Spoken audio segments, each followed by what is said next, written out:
Alpha worth banning No. in the No. first phase of the draft? Unless si Mobas yung kalaban mo. Now, what are you gonna do if you're Smart Omega? I think the Zushin is something na kailangan nilang tignan. Yes. Yun yung sa tingin kong issue eh. Naging There napakalaking you go, there bagay you go. Alright. nung Zushin ni Haji nung games 1 and 2. Kaya naman pinansin ni Coach Lembot. Sabi niya, Tama na. tama na. This ends. Oo. Now. This Patawad Amanay. Hindi ka na makakapag Zushin, Haji. Nawala na yung lantern, kinuha na. Kinuha na yung Tinanggal lantern. pundido na, pundido na. Pero to open ang Phobius again. Ang tanong ay i-open ba ng Blacklist International? Kasi may Suyu din ang Smart Omega. Pwede pa rin naman yung mga first pick tulad nila Ling, Nolan, Julian, pero Moscow pang tinanggal dito Ayun ng na. Blacklist International. Open lahat! Open for both sides. Yung mga strong opener dito sa first 3 picks. So Omega, kinuha nila yung Suyu. Here we go. There you go. First time in MPL Philippines.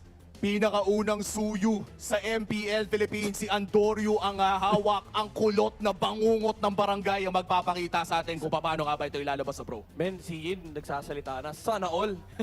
Si Yin na lang Buti pa ang hindi siya. pa napipick. Sino? Si Yin. Assassin ba yun? Fighter assassin Fighter kasi yun. assassin.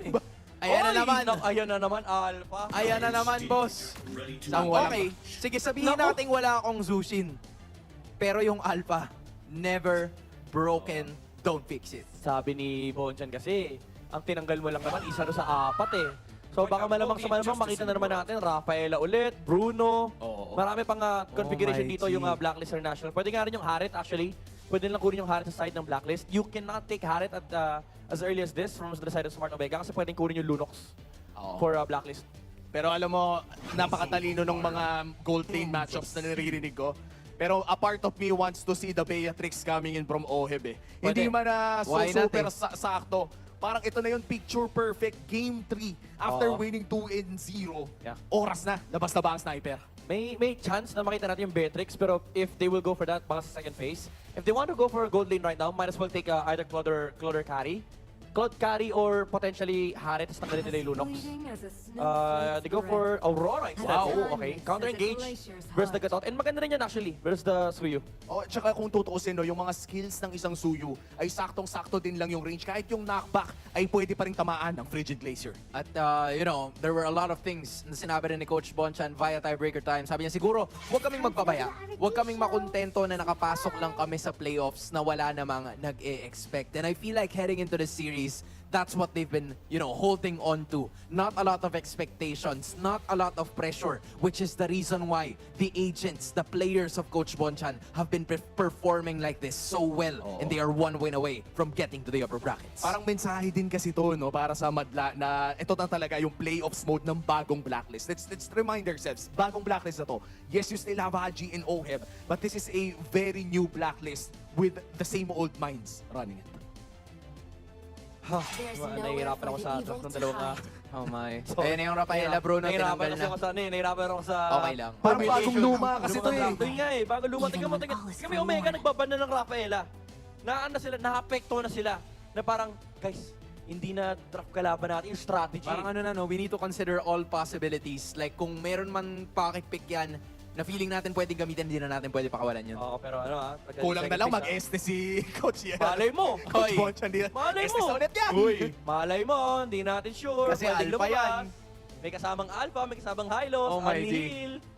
Yan ang hindi natin sure, but this time Iba around, ban of kaya? course, last ban mula dito sa Omega. Mukhang tina-target na talaga nila ang Rome. Funny enough, no, talagang ang Tigreal naging matic na ba na talaga. Pero look at this. Going back to the Ube bans, tatanggalin din ang Estes na ba to, boss? Mamaya. Pili ko ano to, Gold Lane. Grabe. Carry, Claude, Beatrix. Pwede rin yung Melissa actually. Men, isipin mo, bumabalik talaga tayo sa bagong luma. Tingnan mo, Matilda, Rafaela, Angela. Ay, may Dati nung Matilda binaban ba? sa blacklist Wala na. to, you know, alam mo na kung sino naglalaro eh. Grabe ka na, oh my perks. Diba, at this point in time, this is Perks, yung pressure, yung adjustment na ginawa niya to cater to the play style that Coach Bonchan is using. You know, I know we've seen Oh My Venus from before, pero this is the flexibility na ipinapakita sa atin ni Perks. Here we Ayun go. na ba? Why? Okay.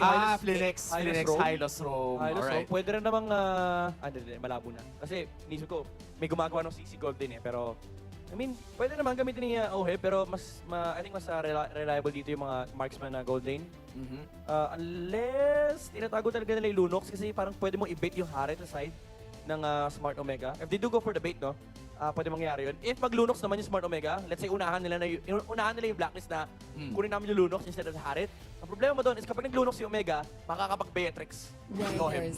Pero mukhang magiging sagot nga dito ay yung Here we Luyi na matagal na nating pinag-uusapan. This is a Luyi na kayang-kaya din talaga gamitin ni Okil. Okay. But this time around, the 1-1 locked in para dito kay Joe. Okay, it's a good gold lane. Marami siyang matchup na kaya niya ipanalo even versus the Claude carry. Pero again, definitely may mga ibang options pa naman. May mga ibang options pa naman. Nandiyan pa yung Bruno, yung Beatrix. Actually, even Lunox sounds decent. O pang-cancel din ng crossbow tank if ever the Lunox has access to the Brilliance Brilliance, eh. na pwede talagang sirain na lang ang araw ng isang 1-1 na lumilipad. Pero mukhang magiging sagot dito pwede. ay yung comfort pick Nathan Pwede. na madalas nating nakita sa kanya during the regular season. Yeah, ang kinagandaan nitong Nathan is once na umabot sila ng level 4, naka-fast clear lahat ng lane. Hindi niya kailangan intindihin yung threat ng crossbow of tanks. Dahil pwede na naman siya mag-ulti, flicker out, yung usually ginagawa ng Nathan. And ang nakakatakot dito sa lineup ng Blacklist International is napakalakas nung kanila late game. Suyu's debut sa MPL Philippines will be arriving mula sa playoffs. A crucial game pa na kinakailangan ng Smart Omega para maipagpatuloy ang kanilang takbo dito sa playoffs. Pero isa na lang ang sigaw ng agents. Isang panalo na lang ang kailangan ng Blacklist International. Will they get it in this game? We're about to find out. Casters, pasok. Ito na ba ang huling laban?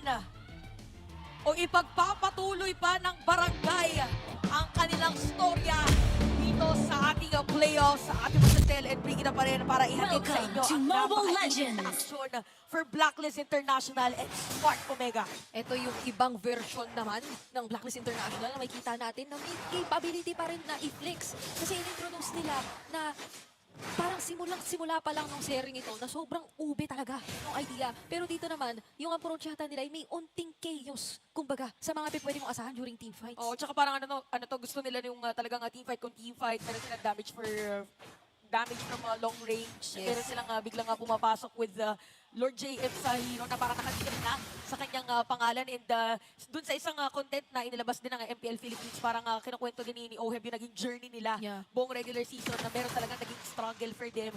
Ang naiisip na lang nila is kung paano sila makakabawi. Kailangan lang nila ng isang panalo para magkaroon ng momentum. At yung momentum na yun ay bit nila hanggang ngayon. Oo, tsaka marami ng teams yung gaya na nabanggit mo, unti-unti na talagang rumerespeto or kumbaga ay ina-acknowledge na yung mga kailangan mo talagang i-watch out na mga picks for Blacklist International. Pero parang at this point, sa sobrang dami kasi nang in-introduce nila, ma-overwhelm ka na. Kung ano yung pagtutuunan mo ng pansin na gusto mong i-limit dito na options for Blacklist. Pero at least for Smart Omega, sila rin naman dito ay mukhang nakapaglabas ng mga gusto nila. Parang ito naman yung signature nila lalo nung latter portions ng regular season na parang nagiging idea especially for Chakno and even Atoy Al. And we'll see ano ang magiging laro ni Antonio gamit nga etong bagong hero na si Julio at ayun na yung kaunting patikip natin. Pero dito pala sa bandang Riverside may magkakaroon ng casualty. Oo, makukunan din kasi yung mga nakatabagan. Actually, yan sakto may siya ng versus dito ng side ng Blacklist International. That is gonna be very crucial dahil meron na rin Turtle. Kinagandahan for Smart Omega is that umuwi muna si Perks. So hindi pa sisimulan dito ng Blacklist yung Turtle. But so far ay Blacklist na lamang sa ating laban. Ngayon naman pag-usapan natin yung Smart Omega. Ang naging identity din nila dito para sa ating tournament is yung sabihin na natin gulang paglaro. Yun yung kailangan naman nilang ilabas against Blacklist International. Kailangan yung gulang ay nandoon para ma-zone out yung mga players. Na gradually feeling ko ay nakakapa naman na ng Smart Omega. Kanina nga napakatapak talaga ang Dobio na umagbang. Pero teka lang, siya pa rin pala ang makakakuha ng ating turtle objective. Andun na rin yung Avatar of Guardian. Inabutan pa naman dito si Haji. Meron pa siyang passive na Pride of Ice. Pero may iwanan yata si Chakno na tinatanggap yung mga Yo-Yo Blitz. Maging Frigid Glacier. Kaya naman makakakuha ng bawi doon ng Blacklist International. At si Perks na buhay pa. At doon na magtatapos. Pansamantala ang ating team fight. Okay, so nakita natin dito na parang ang nangyayari ngayon for Omega is nagiging base na lang nila talagang frontrunner nila. Dito si Chakno para sa ating game for Blacklist International. Anyone na pwede nang i-punish as much as possible para magkaroon sila ng trade ay kinukuha nila. So kahit nakuha ng Omega yung turtle, lamang sila ng 1 point na 1 game gold. pero later on natin nakikita yung bugbugan pagdating doon sa mga gold laners natin. Pero napakalaking factor is gonna be the difference in terms of gold ng dalawang Yeah. junglers natin. Oo, napupunta dito halos sa kay MP The King yung ating kill participation at gustong-gusto mo naman yan kasi parang in a way hindi naman siya sobrang mag-hesitate na umarap din dito. In the same way na nakikita natin yun ang ginagawa ni Andorion, umaabang pa nga siya lagpas nung first tower para lang talagang tapangan din dito at kumbaga magparamdam kontra dito kay Oheb. And hindi naman pa nangyayari yung kagustuhang iyon ng Smart Omega so far na makapag-shutdown sila ng isang game. Kasi nabamanage ito ng maigi ng Blacks International. Nabanggit naman ito ng ating Twitch game tambayan. Basta makapag-level 4 ay parang literal na magki-clear na lang yan at hindi naman naaabalahin yung laning o whatnot. So, tingnan natin kung paano magiging sagutan dito ng ating mga players. Corrosion side, by the way, nakita natin na binild na dito ni Jom. Mataas ang winning percentage, if I'm not mistaken, ng 1-1 para dito sa ating tournament. Okay, left diversion play na mangyayari doon sa may top lane. Okay, sinugod na nga rin dito si Atoy, Lord JM ni Atoy. Ay! Pero mukhang mapapawian pa nga doon si Ryota. At buhay pa si Lord JM dito na ako nag-bouncing pa siya papalayo. At hindi pa nga siya naabutan doon ni Andoryo. Oo, ito yung literal na napatumbling. Napatumbling na lang talaga. Habang sa may bottom lane, another one na naman para dito sa side ng Blacklist International. So, hindi na to trade eh. Kasi sila talaga yung lumamang.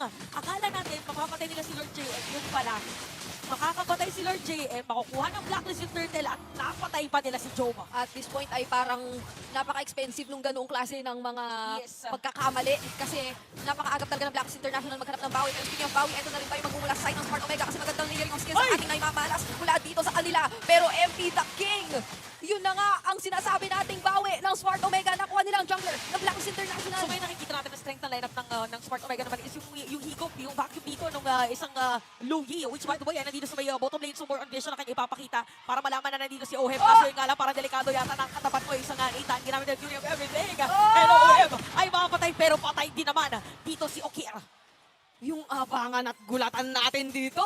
Kakabulagaan eh. Ay, kanina pa tuloy-tuloy ang mga nakikita natin eh. So, Lord, actually, kinasa na rito sa baba muna ni Perks at at the very least ay talagang dumedepensa naman ang Blacklist International dito sa kanilang mga objectives. Pero ito na ba yung nakakapitalize unti-unti ng Smart Omega na hindi naman na sobrang ube? Yun ang nangyayari for Blacklist International. Sila na rin yung nakakapaggawa ng Ginugulat nila. unexpected plays. Oo, ginugulat nila dito kung nasa ba yung mga players ng ginugulat nila yung Blacklist kung nasan ba sila para medyo maggulo Oo. yung pattern na ginagawa ng Blacklist against them. So meron bang nabatay kakay? Malaki yung lamang ni Oheb against Joe. Medyo mahirap kung 1-1 ka kasi kailangan mo munang matatakan lahat bago ka makapag-cross road.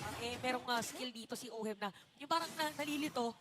Nalito na lang talaga. Oo, superposition. Yung pwede niya talagang itutulak din, papalayo yung mga mag-aabot sa kanya. And nakita naman din natin yung timings na ginagawa ni Oheb dito na hindi niya basta-basta kinakasa yun. Basta't alam naman niya ay meron din siyang kaantabay. Pero this time kaya alam ng Blacklist International na napakaraming membro ng Smart Omega ang nakapaikot dito sa Torre at talagang pursigitong kunin at patumbahin yung first tier bottom lane turret na yun ng Blacklist International. So mukhang hindi naman na nila masyadong i-risk na depensahan yun at sa halip ay dito na lang sila sa turtle magpo-focus. Pero si Andoryo pa ang makakasecure mo. Dalawang magkahiwalay na laban pero kinakayatan ni MP The King si Andoryo. Doon naman sa kabila mo mayroon namang magkakopok na Pride of Ice. Kaya naman si Haji ngayon ay mapapatumba ng Smart Omega at hindi pa tapos ngayong mga miyembro. Talagang gusto nila ng mga Torre at sobra-sobrang panggugulo. Oo, nasira din yung Torre dito sa may middle lane. So talagang ginugulo na nga ng Omega dito yung usual pattern na ginagawa ng Blacklist International. Even Andorio, the usual pattern naman niya ang ginagamit niya na after teamfight, okay, kumuha tayo ng objective. Diretso naman tayo for another objective which is yung Torre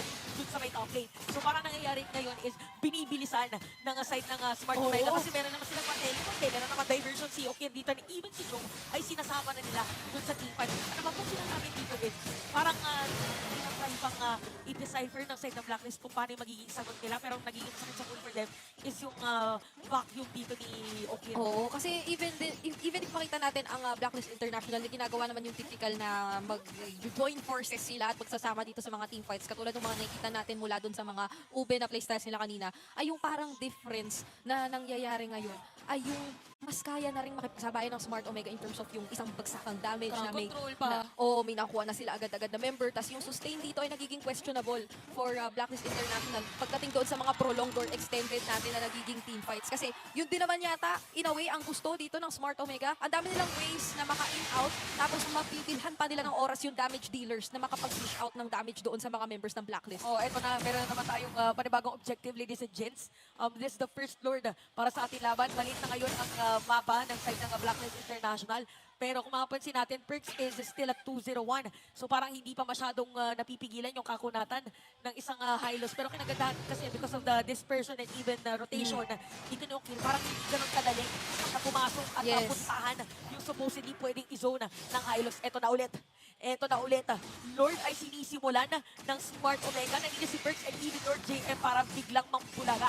Even Haji ay hindi lumalabas kasi wala siyang passing. Ayan Okay, na ginamit yung diversion sa pupunta bigla. Ay, naku, teka lang, tatlong miyembro ito na makakahanap kay Haji! And Haji will be down! Nandoon na rin yung pagganap ni Job dun sa mga miyembro sa likod ng Blacklist International. Susugod na rin si Jackno pero magkakahiwalay yung laban natin kasi may harang na ginawa dito si Lord JM pero maging siya ay mawawala na! Jackno magiging kapalit pero isa yun para sa dalawa! Okay, so biglang lumiko yung mga players ng Blacklist. Talagang pinotektahan nila si Ohem. Okay lang daw as long as buhay pa rin siya kasi pwede silang dumiretso for a fight. Pero sinasabi natin, Perks is down. Biglang ginulat ng mga players dito ng Omega. Ito na yata yung inaantay nila para simulan yung Lord at sinisimulan na nga nila. Hindi na nga natin nakikitang tumatagal enough para makapag-crossbow of tank si Jome. Kasi ganoon naka-respectable yung damage or yung burst na meron ang Smart Omega at this point. Basta't masama mo si Ukir, basta't may maka-hold down dito na isang front na makulat ng miyembro ng Smart Omega na parang marami-rami ka naman pwedeng i-assign na gawin yun. Parang nagagawa na nila kung ano yung kanina pa nila Yung tinitimpla. parang tinatry nila, no? Parang kanina siguro nasobrahan sa toyo. Tapos ngayon ay naipantay na may suka. At chicken ba ulit ang... Hindi, adobo naman, pero chicken pa rin. Adobong ang, chicken. Adobong chicken. Ang pinaka-ulam nila. So, tinan natin kasi yung Lord ay nandito sa may bottom lane. Pwede i-force dito sa may middle lane. Naka-flow yung minion wave ng Smart Omega doon sa may top. At wala munang purple buff para dito kay MP the King. So, parang mababantayan yata dito ng side ng Omega yung kanilang Lord. Oh, tsaka parang ang bilis ng nagiging takbo ng laro for Smart Omega. Ito yung parang nag-work sa kanila this time. In contrast dun sa alam nating gusto nila, pinapatagal yung laban, especially with the Suyu right now. Pero may mahanap na naman silang isa. Tapos sa akin ni Jackno ako na bahala dun sa mga nasa likod. Riota is down, pero so is Perks and Oheb. Tapos yung crossbow of Tang, ngayon nilipat lang sa mga miyembro ng Blacklist International. Kaya naman matadamay pa si MP the King at magkaka-access na yata sila sa base. Oo, parang hindi yata daw papayag yung barangay na basta-basta na lang na hindi na matatapos yung laban, na hindi sila makakabawi yung sa Blacklist International. Even si Haji ay matatarget na nila. Napilitan pa mag-flicker out, inaantay yung minion wave dun sa may middle lane na nadepensahan ni Lord JM yung isa. Aabot pa si Perks, si Ohem, and even MP the King para dumipensa. Hindi na ibibigay ng Blacklist ang kanilang isa pang inhibitor turret at magiging matagumpay ang depensa at pagbili ng oras para sa mga agents. Pero ramdam na natin yung kalamangan ng barangay. Yung Smart Omega nakakapag-init-init na. O, tsaka parang ang ginagawa dito ni Eneriota, kung mapansin mo, parang every time na meron nasa harap, parang dinediretso na niya na, sige, sibahin ko na to. Ang importante makalipad si Joe. Oo. Kailangan lang lumipad ni Big J. Yes, I think dito na natin nakikita yung pagiging coordinated ni Ryota and ni Chakno Yes. na mas na-solidify. Marami pala silang Mas marami lumilipad. siyang tatalon. Oo, may lipad-lipad silang gustong paganahin para dito sa laban natin para talagang mangyari yung lipad ni Jom na pinaka magiging crucial para makuha nila yung clear advantage. Kasi lalo pag nakaklipad si Jom dito na nakapagpabawas na si Ukir dito ng mga members ng Blacklist International. Ganun kabilis katulad yung nakita natin kanina eh. Yung paglipat at pag-ubos sa mga members ng Oo, parang Blacklist. bigla na lang nawala yung mga buhay ng ilang mga players ng Blacklist kanina. So looking at the items, almost full item na si Big J now has the Malefic Roar. Para naman dito kay Oheb, halos ganun din. Pero nag-build siya dito ng leather jerkins. Oo. Para sure na hindi... Nag-leggings. Leggings. Uy, wala na yatang nag-jeggings masyado. Pero meron naman kung Cycling na lang, Oh. cycling. gusto niya, pwede naman. Pero kasi, yun din ang isa sa mga pinoint out ng ating Infinix Game Tambayan kanina eh. Yung Leg capability steel ng... plates pala, leg Oh, steel plates. yung capability ng Lilian! Pero wait lang, kasi mukhang nasaktuan sila doon ng Frigid Joe. Siya nakakaharap dito si Lord JM ng kanyang mga targets. Pero Andorio will still secure the Lord. At makakakuha naman sila ng way out. Pero gusto talagang lumaban sana ng Blacklist. At sabi nila, sige, gusto nyo palang lumaban. Ito na ang apat ng target ni Jack Mamba. Papasok pa rito si Andorio. Susi pa rin kakasama pa niya. Mukhang hindi na muna. Kasi Evil Queller, sumasapat na yung damage. At kamuntikan pa yung ibang members ng Blacklist. Akala ko kanina nung nakita natin na napatay doon na si Joe ay mag out yung mga players ng Omega, yun pala ay pwede pa sila mag-go against the side of Blacklist International kasi masakit na at nararamdaman na natin si Andorio dun sa kanyang Soyu. So 205. Parang ay hindi na natin masyado napapansin pero ang sakit pala Oo. nung damage niya. Parang Oo. aray. Oo, ano pala to? Isa pala din si Andorio sa mga magaling magsuyo. Oo, tatandaan nyo yan. Magaling pala siya. Manuyu. Oo. Pero Lord sa may bottom lane. Madedepensahan po ng Blacklist International. Ayun na naman yung mga dispersion sa rotation na sinasabi natin si Lord JM nandun sa front para mag-zone out at madedepensahan ng Blacklist yung Lord. At tingnan natin kung madedepensahan pa rin yung inhibitor turret dito sa may middle lane. Oo, kasi dito na ang glorious pathway. And parang ganun lang nabura yung mga minions na nagmamarcha. So, gaya ng ating nabanggit kanina, ay mukhang kaya talaga ng Blacklist dumepensa. Oo, talagang hindi nila binibitawan. Lahat ng mga meron sila ngayon, talagang kanilang pinangangalagaan. Yun! Magaling manuyo, magaling mag-alaga. Ganun pala Ganun ang ating pala. ML na napapanood ngayon. Alam mo, sabi natin kanina, parang ano sabi natin? Ang dami na natin sinabi. sa bagay. Pero nung game number 2, so kanina-kanina pa pala siya, parang nangyayari na yung build-up talaga, no? Yung mga tumatagal, yung mga climax na build up siya. Ito na yata yung climax na yun eh. Kasi Oo. parang, ang kailangan na lang ngayon, okay, para sa Omega kasi nakikita na kung ano yung ginagawa nila, nade-depensa ng Blacklist. Kailangan nila ngayon ng kontrabida. Ay, kontrabida. Kailangan ng isang kontrabida na magse-step up. Ay. Para magkaroon pa ng panibagong game. Para maputol yung momentum na meron yung Blacklist. Ay, tututong step up pa nga yatang ginagawa dito O kasi ng may mga step smart. up, tapos may step up too. Tsaka lumilipad kasi sila.